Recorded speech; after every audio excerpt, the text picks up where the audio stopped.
Assalamualaikum warahmatullahi wabarakatuh. Perkenalkan, nama saya Fitri Nur Andriani. Saya mahasiswa dari program studi Pendidikan Biologi Fakultas Keguruan dan Ilmu Pendidikan Universitas Borneo Tarakan. Salam kenal semuanya, tak kenal maka tak kenal. Oke, kali ini kita akan mempelajari pewarisan sifat pada makhluk hidup. Pernahkah kamu memperhatikan teman-temanmu? Jika memperhatikan, mungkin kamu akan menjumpai beberapa perbedaan seperti warna kulit, bentuk wajah, bentuk hidung, bentuk mata, bentuk postur tubuh, dan lain-lainnya. Pernahkah kamu bertanya-tanya kenapa hal tersebut bisa terjadi? Pasti kamu ingin tahu apa penyebabnya. Baik, kali ini kita akan membahasnya pada materi pewarisan sifat pada makhluk hidup. Adapun tujuan pembelajaran pada materi ini, yang pertama, siswa mampu memahami molekul yang mendasari pewarisan sifat dengan benar dan tepat. Yang kedua, siswa mampu memahami hukum pewarisan sifat dengan benar dan tepat. Yang ketiga, siswa mampu memahami pewarisan sifat pada manusia dengan benar dan tepat. Yang keempat, siswa mampu memahami kelainan sifat pada manusia yang diturunkan dengan benar dan tepat. Yang kelima, siswa mampu memahami penerapan pewarisan sifat dalam pemulihan makhluk hidup dengan benar dan tepat. Baik, coba sekarang perhatikan teman-teman di sekitarmu. Perhatikan dari postur tubuhnya, hidungnya, matanya, dan lain-lain. Tentunya akan ada perbedaan-perbedaan karakteristik dari tubuhmu dan tubuh temanmu. Kenapa tersebut bisa terjadi? Perbedaan-perbedaan yang terjadi antara kita dan teman-teman kita disebabkan oleh pewarisan sifat yang diturunkan dari orang tua kita ke kita.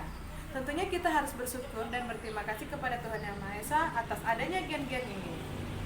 Kekurangan satu gen saja dapat menyebabkan kelainan pada karakteristik tubuh kita. Tahukah kamu di mana letak gen? Bagaimana proses pewarisan gen-gen dari orang tua ke keturunannya? Dapatkah kita merubah gen-gen suatu makhluk hidup? Tentunya kamu tertarik bukan untuk mengetahui jawaban pertanyaan-pertanyaan tersebut? Untuk itu, mari kita belajar materi ini dengan sungguh-sungguh dan penuh semangat. Yang pertama kita bahas adalah molekul yang mendasari pewarisan sifat. Ada materi genetik. Materi genetik memegang peran penting dalam proses pewarisan sifat. Dari warna kulit, bentuk rambut, bentuk hidung, atau bahkan beberapa jenis penyakit tertentu tidak semerta-merta dimiliki oleh seseorang. Setiap sifat dan karakteristik yang ada pada setiap orang adalah warisan dari orang tua yang diwariskan melalui materi genetik. Ayah akan mewariskan materi genetiknya melalui sel sperma, sedangkan ibu akan mewarisi materi genetiknya melalui sel ovum. Materi genetik dari ayah dan ibu akan bergabung melalui proses fertilisasi. Oleh karena adanya penggabungan materi genetik inilah, pada dirimu muncul beberapa karakteristik yang mirip dengan ayah dan beberapa karakteristik yang mirip dengan ibu. Apa sebenarnya materi genetik tersebut? Molekul yang berperan sebagai materi genetik adalah asam nukleat. Asam nukleat terdiri dari dua macam yang berperan sebagai materi genetik, yaitu DNA dan RNA. DNA terletak di dalam inti sel. DNA merupakan untaian yang sangat panjang. Agar DNA dapat tersusun di dalam inti sel yang kecil, untaian DNA ini melilit pada protein yang disebut dengan protein histon. Pada saat sel akan membelah, kromosom memadat sehingga lebih mudah diamati. Oleh karena itu, kita dapat melihat struktur kromosom pada saat sel akan membelah. Coba perhatikan gambar tersebut. Gambar tersebut merupakan gambaran untaian molekul DNA pada suatu sel. Nomor 1 merupakan suatu buah kromosom. Apabila dibagi dua antara kanan dan kiri, dinamakan dua buah kromatid. Sedangkan yang nomor 2 adalah kromatin berupa untaian. Dan yang nomor 3 merupakan DNA. Sedangkan yang bulat-bulat yang warna abu-abu yang dililit-lilit oleh untaian DNA itu adalah protein yang disebut dengan protein histon.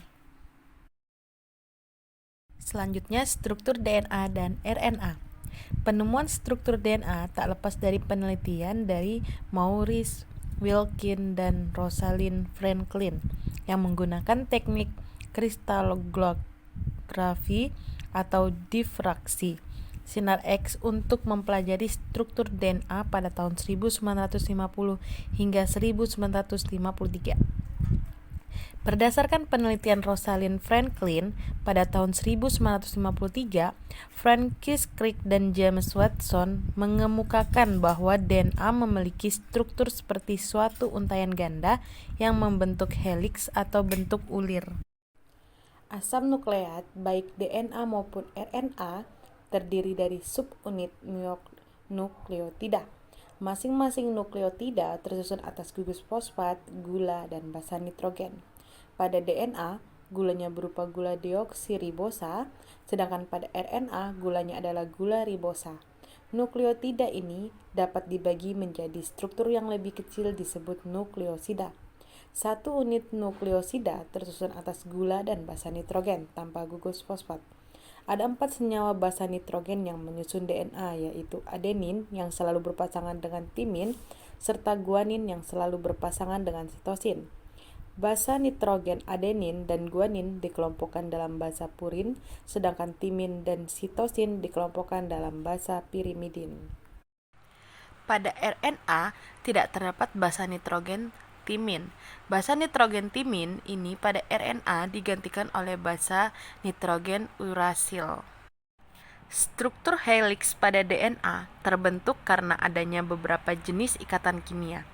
Antara untayan DNA diikat oleh ikatan hidrogen, antara basa nitrogen dan gula diikat oleh ikatan glikosida, sedangkan antar nukleotida dihubungkan dengan ikatan fosfodiester.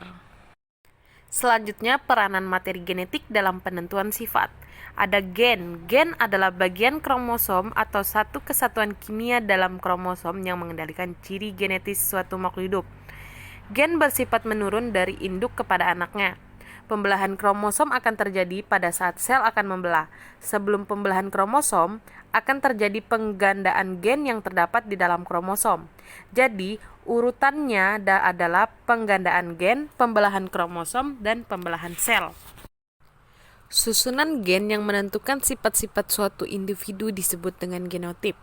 Genotip adalah sifat makhluk hidup yang tidak tampak sehingga tidak bisa diamati dengan indera. Sedangkan fenotip adalah sifat makhluk hidup yang tampak sehingga bisa diamati oleh alat indera. Misalnya rasa buah manis, rambut halus, bentuk bulat buah, dan tinggi rendahnya. Fenotip ditentukan oleh faktor genotip dan lingkungannya. Antara genotip dan fenotip memiliki sifat dominan atau sifat resesif. Sifat dominan adalah sifat yang lebih unggul atau lebih tampak, dan sifat resesif adalah sifat yang tidak unggul atau yang tidak terlalu tampak. Biasanya pada sifat dominan diberi kode dengan huruf kapital, contohnya M besar dan M besar, lalu L besar dan L besar, dan seterusnya. Sedangkan pada sifat resesif biasanya diberi pada kode huruf kecil, contohnya T kecil, atau M kecil, dan M kecil. Kode-kode atau simbol yang diberikan disebut juga dengan sebutan alel. Dari alel tersebut ada yang homozigot dan heterozigot. Homozigot dikontrol oleh 2 gen yang identik dan heterozigot dikontrol oleh 2 gen yang tidak identik. Maksud dari dikontrol oleh 2 gen yang identik contohnya adalah gen dominan dua-duanya seperti M besar dan M besar, sedangkan heterozigot adalah dikontrol oleh 2 gen yang tidak identik, contohnya oleh gen yang dominan dan gen yang resesif, misalnya M besar dan M kecil. Jumlah kromosom sel tubuh sebanyak 23 pasang, karena dalam keadaan diploid atau 2N, jumlah total kromosomnya adalah 23 dikali 2 sama dengan 46 buah kromosom. Kromosom nomor 1 sampai nomor 22 disebut dengan autosom atau kromosom tubuh, sedangkan kromosom nomor 23 disebut gonosom atau kromosom kelamin. Kromosom nomor 23 atau gonosom inilah yang membedakan kamu laki-laki atau perempuan. Penulisan kromosom kelamin atau gonosom laki-laki ditulis dengan pasangan huruf X dan Y, dan untuk perempuan ditulis dengan pasangan huruf XX.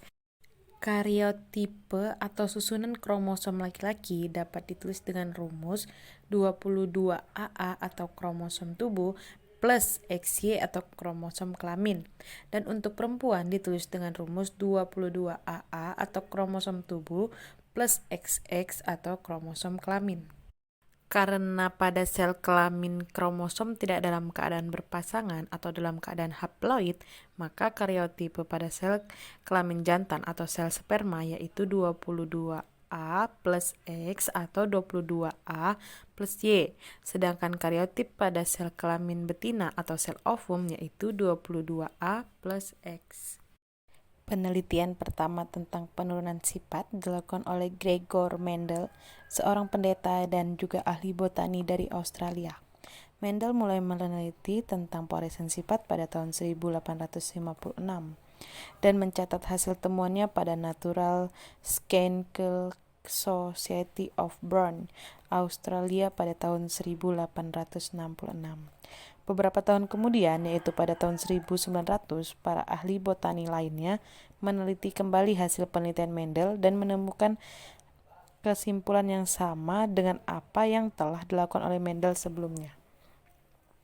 Mendel terkenal sebagai orang yang pertama kali memperkenalkan teori penurunan sifat. Teorinya dikenal dengan hukum Mendel.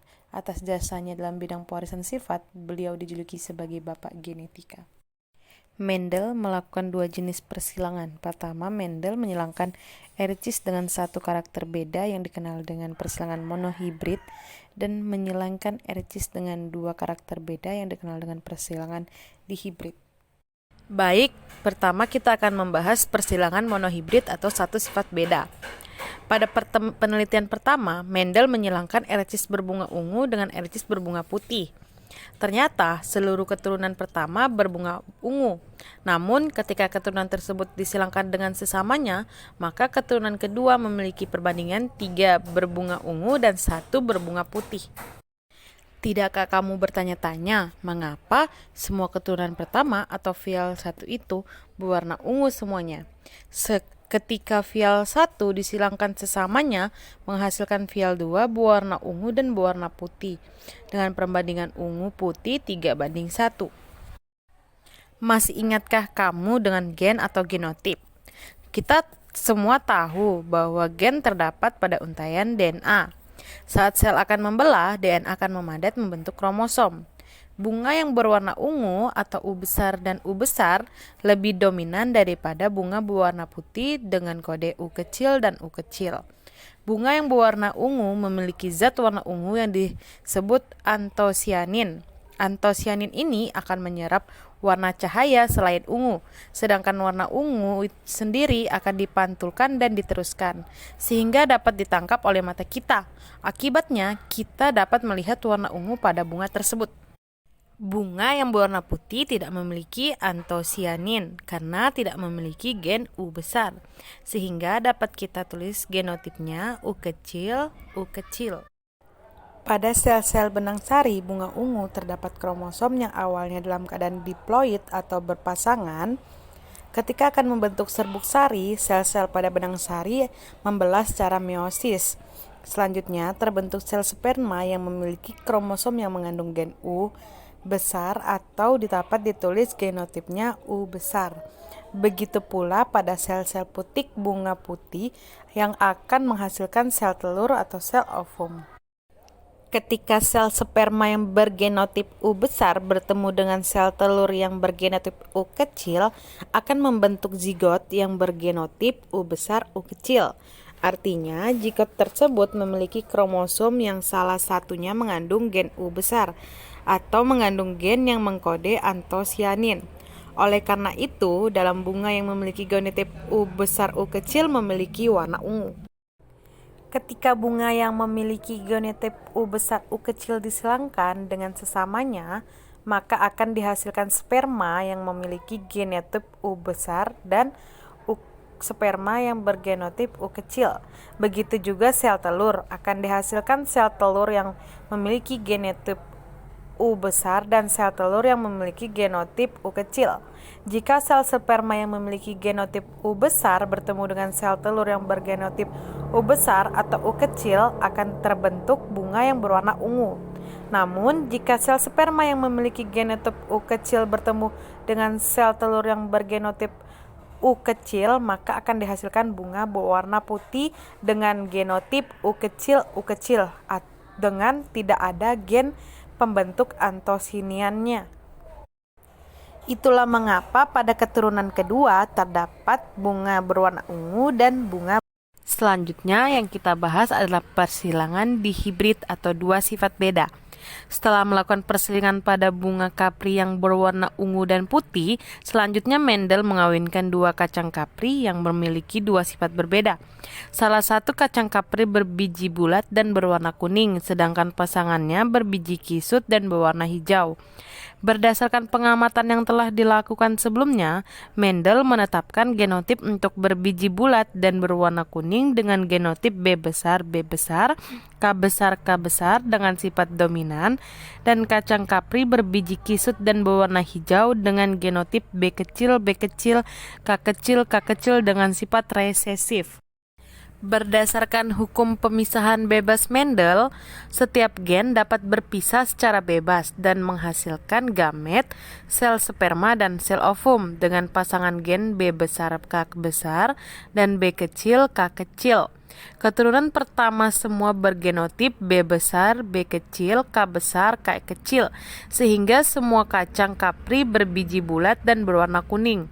Selanjutnya, Mendel melakukan persilangan kedua antara sesama keturunan pertama, yaitu B besar, B kecil, K besar, K kecil disilangkan dengan B besar, B kecil, K besar, K kecil.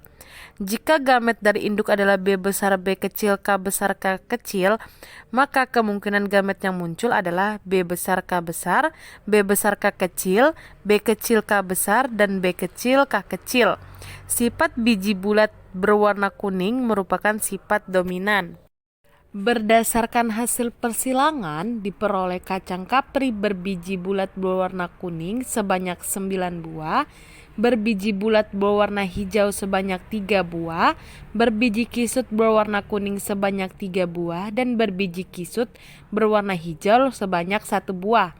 Dan diperoleh perbandingan fenotip bulat kuning, kisut kuning, bulat hijau, dan kisut hijau sebesar 9:3:3:1. Berdasarkan hasil yang tampak pada filial 2 ini, Mendel menyimpulkan bahwa faktor-faktor yang menentukan karakter-karakter berbeda diwariskan secara bebas satu sama lain. Kesimpulan ini selanjutnya dikenal dengan hukum pilihan bebas Mendel atau hukum 2 Mendel. Selanjutnya kita membahas pewarisan sifat pada manusia. Yang pertama ada warna kulit. Setelah kamu mengamati teman-temanmu, tentunya kamu melihat warna kulit mereka berbeda-beda. Mengapa warna kulit mereka berbeda-beda? Ternyata warna kulit juga dikode oleh banyak gen. Misalnya gen pengkode warna kulit adalah gen A besar, B besar, dan C besar. Gen ini mengkode pembentukan pigmen kulit, yaitu melanin. Pigmen ini menyebabkan kulit berwarna gelap. Variasi atau alternatif gen lain pada kulit alel, yaitu gen A kecil, B kecil, dan C kecil. Orang yang memiliki gen A besar, B besar, C besar akan memiliki kulit sangat gelap. Sedangkan yang memiliki gen A kecil, B kecil, C kecil akan memiliki kulit sangat terang. Orang yang memiliki gen A besar, A kecil, B besar, B kecil, C besar, C kecil akan memiliki warna kulit sawo matang. Selain akibat gen, faktor lingkungan seperti paparan sinar matahari juga mempengaruhi pada fenotip warna kulit. Selanjutnya, bentuk pertumbuhan rambut pada dahi. Ada rambut yang tumbuh melingkar biasa atau tumbuh seperti huruf V, atau yang dikenal dengan Widow's Peak. Tumbuhnya rambut seperti huruf V dikontrol oleh gen W besar. Gen W besar ini bersifat dominan. Orang yang memiliki pertumbuhan rambut pada dahi memiliki gen W besar atau homozigot dominan atau W besar W kecil heterozigot. Sedangkan orang yang tidak memiliki pertumbuhan rambut seperti huruf V memiliki genotip homozigot resesif W kecil. Selanjutnya, tipe perlekatan kuping telinga. Ketika kamu mengamati telinga teman-temanmu, ada yang kuping telinganya melekat dan ada yang terlepas. Tipe perlekatan kuping telinga ini juga dikontrol oleh gen, yaitu gen G besar untuk kuping telinga terpisah atau terlepas dan gen G kecil untuk kuping telinga melekat. Selanjutnya ada bentuk rambut. Bentuk rambut juga dikode oleh gen. Ada 2 macam gen yang mengendalikan tipe rambut. Gen C besar atau dominan mengkode rambut keriting dan gen S kecil resesif mengkode rambut lurus. Bentuk rambut merupakan kasus yang menarik yang dikenal dominansi tidak sempurna. Artinya, jika kamu memiliki salah satu dari kedua jenis gen tersebut, gen C besar dan gen S kecil, kamu akan mendapat campuran dari keduanya, yaitu rambutmu akan menjadi berombak dengan genotip C besar S kecil. Jadi, orang yang memiliki rambut keriting memiliki genotip C besar, orang yang memiliki rambut berombak memiliki genotip C besar S kecil, dan yang memiliki rambut lurus memiliki genotip S kecil. Selanjutnya, kita akan membahas kelainan sifat pada manusia yang diturunkan. Pertama, ada buta warna. Tahukah kamu apa itu buta warna? Buta warna adalah kelainan seseorang yang tidak dapat membedakan beberapa warna dengan baik, biasanya antara warna merah, oranye, biru, dan hijau. Penyakit buta warna diakibatkan gen yang berada pada kromosom kelamin X. Seseorang perempuan akan menderita buta warna jika kedua kromosom X-nya mengandung gen buta warna. Namun, jika hanya salah satu kromosom X yang mengandung gen buta warna, maka perempuan tersebut akan menjadi pembawa karir gen buta warna tanpa menjadi penderita. Pada lelaki, jika kromosom X mengandung gen buta warna, maka si lelaki tersebut akan langsung menderita buta warna. Selanjutnya ada hemofilia. Hemofilia adalah kelainan di mana darah sulit untuk menggumpal saat terjadi luka pada bagian tubuh tertentu yang disebabkan tidak dihasilkannya faktor penggumpalan darah dalam tubuh seseorang. Saat penderita hemofilia mengalami luka disertai pecahnya pembuluh darah, maka darah akan terus mengalir keluar dan sukar membeku, sehingga penderita dapat mengalami kekurangan darah dan dapat menyebabkan kematian. Gen hemofilia terletak pada kromosom X dan sering ditandai dengan lambang X dan pangkat H kecil. Jika wanita memiliki salah satu kromosom X yang mengandung gen hemofilia, maka ia akan menjadi pembawa kelainan hemofilia. Wanita dengan kedua kromosom X mengandung gen hemofilia akan langsung meninggal pada saat dilahirkan. Orang laki-laki memiliki satu kromosom X saja, sehingga seorang laki-laki yang menderita hemofilia adalah laki-laki yang membawa kromosom X yang mengandung gen hemofilia. Selanjutnya albino. Pernahkah kamu melihat seseorang yang seluruh tubuhnya putih, termasuk pula rambutnya, bulu matanya, dan lain-lain? Orang yang demikian termasuk menderita penyakit albino. Albino merupakan kelainan yang disebabkan tidak adanya zat warna atau pigmen yang disebut zat melanin. Orang yang menderita kelainan ini pada umumnya akan mengalami fotofobia atau takut cahaya. Pigmen melanin berfungsi untuk melindungi kulit dari sinar ultraviolet. Tidak ada pigmen kulit membuat penderita lebih rentan terserang kanker kulit dan kulit mudah melepuh akibat terpapar sinar matahari. Gen penyebab kelainan ini bersifat resesif, gen A kecil. Orang yang menderita kelainan ini memiliki genotip homozigot resesif atau A kecil. Sedangkan orang yang normal memiliki genotip homozigot dominan, yaitu A besar, sedangkan yang memiliki karir atau pembawa memiliki genotip heterozigot A besar A kecil. Selanjutnya kanker. Setiap sel akan mengalami pembelahan. Pembelahan secara normal merupakan suatu proses yang dikendalikan oleh berbagai gen. Kanker adalah sel-sel yang terus membelah di luar kendali. Pembelahan di luar kendali ini dapat disebabkan oleh perubahan gen atau mutasi pada gen pengendali pembelahan sel. Mutasi ini dapat disebabkan oleh sinar X, sinar ultraviolet, sinar gamma, dan zat kimia berbahaya atau akibat infeksi virus. Sebenarnya, mutasi yang terjadi pada satu gen saja tidak cukup untuk menghasilkan sel tumor. Hal ini disebabkan tubuh memiliki mekanisme perbaikan gen yang rusak. Namun, sejalan dengan bertambahnya waktu, jika semakin banyak mutasi yang terjadi, maka mutasi tersebut akan terakumulasi menjadi banyak dan menyebabkan gen pengendali pembelahan rusak akibat sel-sel membelah tanpa henti. Jika sel tumor ini tidak segera diatasi, maka sel-sel tumor akan terus berkembang dan mampu untuk menyebar ke seluruh tubuh, membentuk berbagai jenis kanker. Misalnya kanker kulit, kanker rahim, kanker payudara, dan kanker prostat. Meskipun tidak semuanya, sebagian penderita kanker memiliki riwayat keluarga yang juga menderita kanker. Pembahasan yang terakhir, penerapan pewarisan sifat dalam pemuliaan makhluk hidup. Yang pertama, pewarisan sifat dalam pemuliaan tumbuhan. Sudah lama manusia memanfaatkan pengetahuan terkait dengan genetika di bidang pertanian. Salah satunya yaitu dalam penyiapan bibit unggul melalui pembuatan varietas hibrida.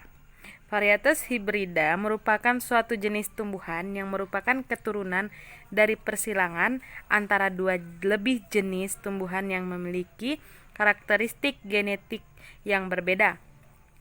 Persilangan ini tentunya juga berdasar pada penemuan yang dilakukan Mendel tentang hukum pewarisan sifat. Varietas hibrida ini dibuat untuk mengambil manfaat dari munculnya kombinasi yang baik dari induk-induk yang disilangkan.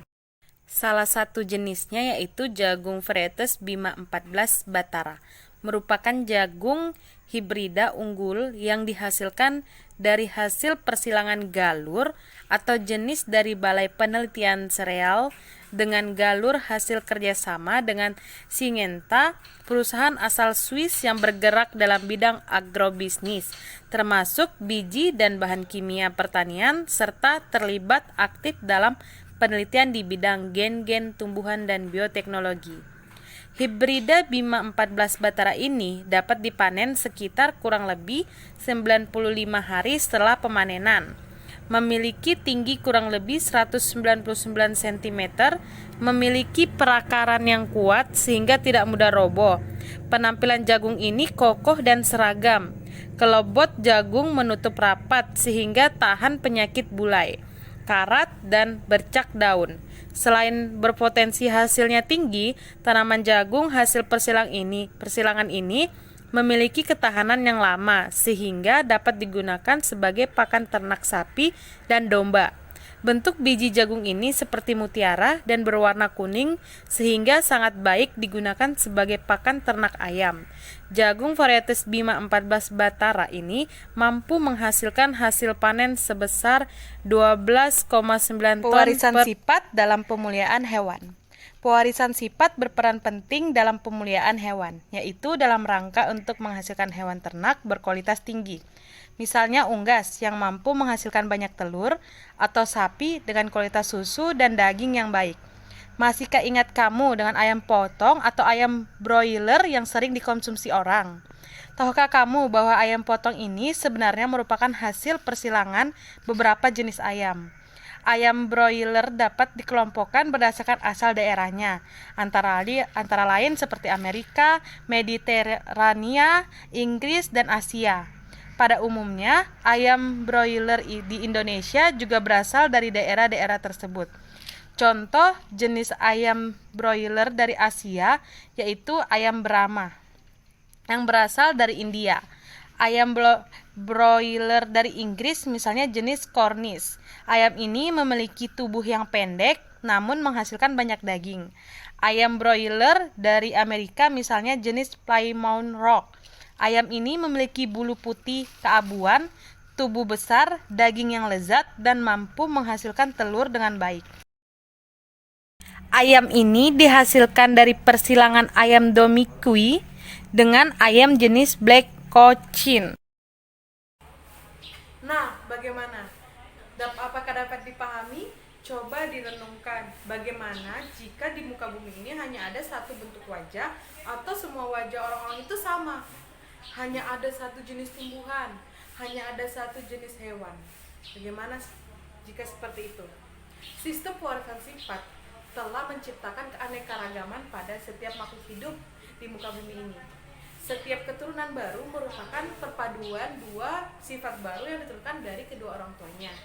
Tuhan menciptakan keanekaragaman di antara makhluk-makhluknya untuk menciptakan keindahan sekaligus memberikan kesempatan bagi setiap makhluknya untuk saling memberikan manfaat kepada satu dengan yang lainnya. Sudah selayaknya keanekaragaman di antara kita menjadi suatu hal yang harus dijaga, bukan menjadi tembok pemisah yang menyebabkan kita tidak dapat bersatu. Seperti itu. Itulah penjelasan yang dapat saya jelaskan. Mohon maaf atas kesalahan kata dan penjelasan. Saya menerima kritik positif dan negatif guna memperbaiki kesalahan.